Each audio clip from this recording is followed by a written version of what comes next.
Olá, gente, tudo bem? Muito bem-vindos. Mais um bate-bola com registro, tema novo. Vamos falar da penhora e do registro de imóveis. Muita lenha para queimar, para me ajudar. Muito obrigado mais uma vez ao meu amigo, registrador de imóveis aqui em São Paulo, doutor Moacir. Mais uma vez um prazer, muito obrigado. Eu que agradeço, doutor Gentil, mais uma vez pela oportunidade. Sempre muito bom estar aqui e fazer parte do programa. Não, vamos lá, vamos discutir.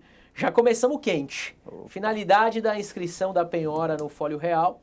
E a grande pergunta do milhão, que é se é ato de registro ou de averbação. E qual o título, né, que acaba sendo formalmente apresentado e para fins de ingresso no RI. Talvez seriam as grandes perguntas da vamos penhora. falar delas. Nós já estamos trocando umas figurinhas aqui, mas vamos lá. Bom, então, pessoal, o que a gente precisa compreender, né, a partir do que prevê o Código de Processo Civil?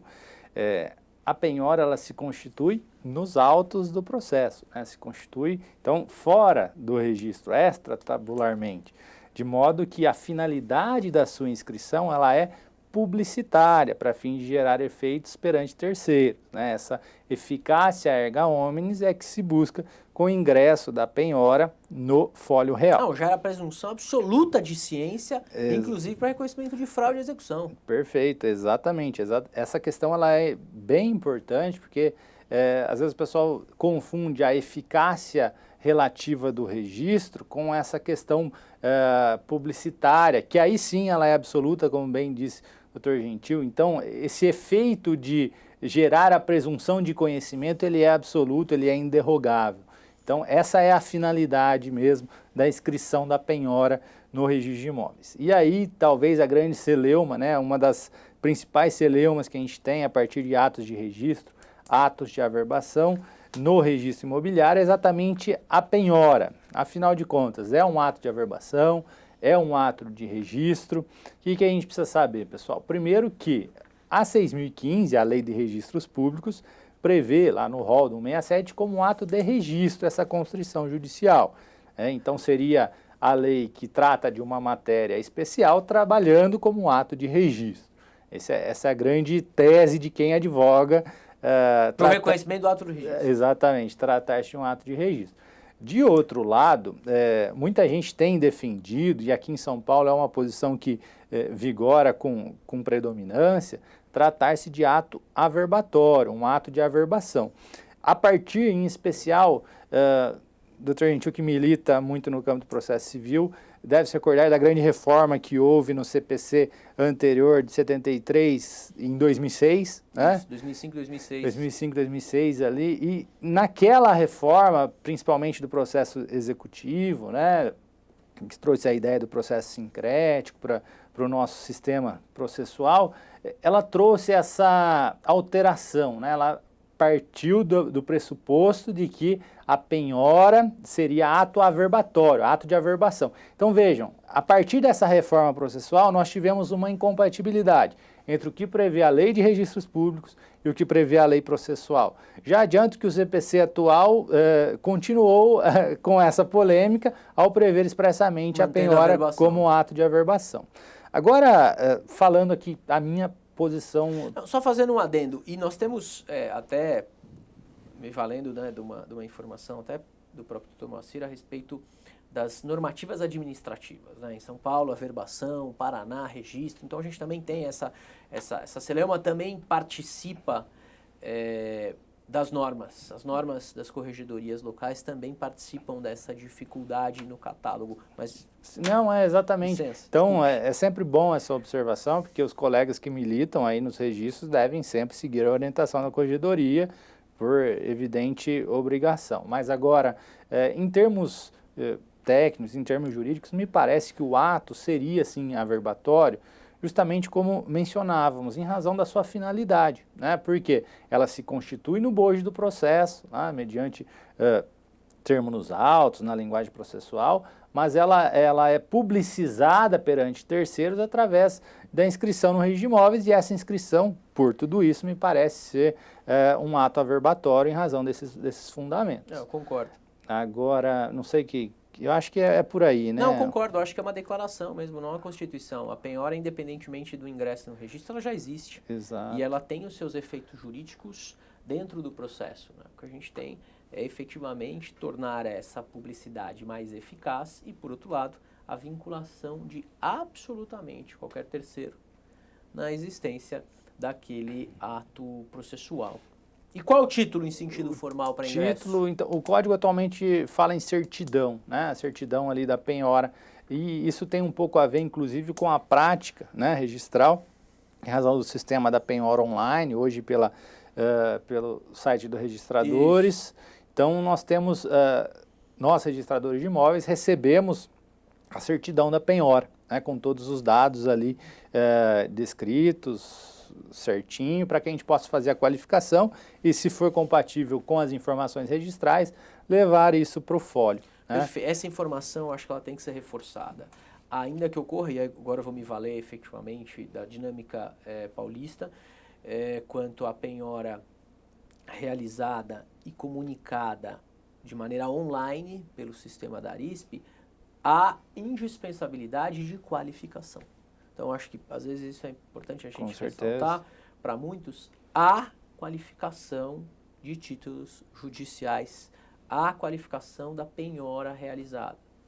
Não, perfeito. É sempre um tema que a gente precisa ter muito presente, é um tema sensível e ainda que se trate de uma decisão judicial, né, um título de ordem judicial, é indispensável a sua qualificação, é indispensável que o registrador analise se as informações que advêm do registro são compatíveis com aquelas mencionadas na própria certidão. Então, situação extremamente comum, né? E aí já caminhando um pouquinho para a fraude e execução. Chega lá a ordem, a certidãozinha de penhora, pelo sistema da penhora online, nós analisamos a matrícula e vemos que houve uma doação ali, uma doação recente, ou uma venda e compra por um preço um pouco mais baixo. Qual que é a tarefa do registrador? É, em um primeiro momento, apontar, dar notícia dessa alienação, né, dessa transferência imobiliária, do então proprietário tabular para aqueles adquirentes, e apontar isso através do quê? De uma nota de devolução. Isso não significa que ele está descumprindo ordem judicial, em absoluto, não é isso, né? Apenas informando para o magistrado que aquele imóvel já foi alienado. Em relação ao princípio da continuidade. Exatamente, princípio da disponibilidade, tudo isso é fundamental que o registrador analise. Então vejam, senhores, essa análise ela é fundamental, ela é necessária e se houver a impossibilidade do registro, como nessa situação concreta, há de se emitir uma nota devolutiva. Nesse caso, é muito comum, doutor Gentil, que o magistrado, analisando a situação concreta, a partir da informação do oficial, promova o quê? A decisão de declaração de ineficácia da alienação, isso a partir de elementos dos autos, né, que as partes podem levar também, ampliar a cognição do magistrado, para afastar os efeitos daquela alienação e aí sim permitir o ingresso daquela constrição. Execução, embargos de terceiro, tudo isso vai ser julgado e aí as soluções tomadas no processo são devidamente comunicadas para fins de cumprimento pelo registro. Não, perfeito. Só uma observaçãozinha com relação ao título em sentido formal, muito embora pela lei processual e também pela praxe seja muito comum a certidão da penhora, não raro nós recebemos de outros juízes, de outros juízos, né, principalmente que não do estado em que nós militamos, ou de justiças especiais, como Justiça do Trabalho, por exemplo, mandados de penhora. Isso, excelente falar isso. Então, assim, não é porque o título está em descompasso na sua forma com relação ao que prevê a lei, que nós não vamos aceitar, porque, na verdade, o correto seria uma certidão de penhora. Então, essa análise, digamos que afastando essa formalidade exacerbada, ela é fundamental. Então, veio o mandado de penhora, está compatível os dados ali que o magistrado fez constar no mandado. Com as informações da tábula, não me parece razoável, né, uma qualificação negativa pelo simples fato de tratar-se de um mandado e não uma certidão. Não consigo atingir a finalidade. Exatamente. Então, nesse sentido, tendo segurança jurídica, o ato deve ser praticado. Uma outra pergunta bem interessante, até campo prático daqueles que estão assistindo, que não são registradores, mas que advogam ou que são interessados na área. Concorrência entre credores quirografários. Quem teria melhor posição quando existe a seguinte situação, e isso é comum. Nós temos, a realização num primeiro momento da penhora. Então, a penhora determinada pelo juiz ocorre em primeiro momento. E para outro feito, outra pessoa, outro credor, a gente tem o primeiro que leva para a averbação no registro de imóveis. Então, nós temos, por um lado, aquele que primeiro penhorou o bem. E, de outro lado, aquele que primeiro levou a averbação no registro de imóveis. Perfeito. É uma pergunta bem interessante, porque normalmente o pessoal tem essa visão de prioridade muito atrelada aos direitos reais de garantia. Né? Então, a hipoteca, né? Por exemplo... E coloco mais alguns ainda colocam o processo mais antigo. Não, eu não penhorei, mas meu processo tem 10 anos, o dele começou ontem. Perfeito. Não, é exatamente esse o raciocínio. E vejam, pessoal, não se confunde aqui com a prioridade dos direitos reais de garantia. Essa é uma primeira premissa de raciocínio. Então, partindo daquela nossa análise inicial, de que a penhora ela se constitui no bojo dos autos, né? Então me parece que o raciocínio fundamental terá a melhor posição aquele credor quirografário que primeiro constituiu a penhora. Então, o efeito constitutivo na constrição judicial é que será o determinante para definir a prioridade entre os credores. Perfeito. Então, me parece que esse é o raciocínio mais adequado. Ainda que um credor que tenha a sua penhora constituída nos autos, posteriormente a este primeiro, leve ao fólio, tenha sido mais diligente e leve ao fólio em situação de prioridade registral aquela penhora, mas isso não terá efeitos no âmbito processual. Para fins de recebimento. Para fins de recebimento, exatamente. Eu acho que esse seria o melhor raciocínio. Que é exatamente a mesma situação. Quando nós temos processos iniciados em momentos distintos. Não, mas um processo tem 10 anos, está na fase de execução há 4. O outro tem 3 anos, está na fase de execução há 6. Mas quem conseguiu localizar bem passível de penhora em momento anterior? Foi aquele do processo mais recente? Problema nenhum. A penhora é feita e ele terá, em condições de credores quirografários, uma posição melhor para fim de recebimento do valor devido. Perfeito, estou de acordo. Imóvel penhorado em execução civil, ele é passível de alienação pelo proprietário? Essa é uma questão bem interessante que o pessoal, principalmente aquele que não tem tanta Digo mais, proximidade... penhorado e averbado. Exatamente. Senão o registrador não tem como saber, né? É verdade. Mas veja, pessoal, principalmente aqueles que não estão tão afetos à nossa área registral, normalmente tem essa falsa percepção da realidade de que, penhorou, eu não posso vender o imóvel. Não significa que a penhora, em uma execução ordinária, uma execução civil, automaticamente implique na indisponibilidade daquele imóvel, na sua inalienabilidade. Não é isso que acontece. Então, em tese, é possível sim a sua alienação, mesmo após a constituição da penhora, e mais, como o doutor Gentil suscitou a questão, ainda que a penhora tenha sido levada a registro, tá? Então, isso não é um óbice, isso a gente está falando da execução civil comum, tá, pessoal? Porque há algumas exceções nós veremos. Mas, enfim, nessa hipótese, nós não teremos a inalienabilidade do imóvel, é possível sim a sua alienação. Que fique bem claro, hein? Uma vez levado à matrícula, como nós já comentamos, há essa presunção de cognoscibilidade por terceiros. E a pena que o Código de Processo Civil atribui para esse ato de alienação pós-inscrição da penhora é exatamente o reconhecimento da fraude de execução.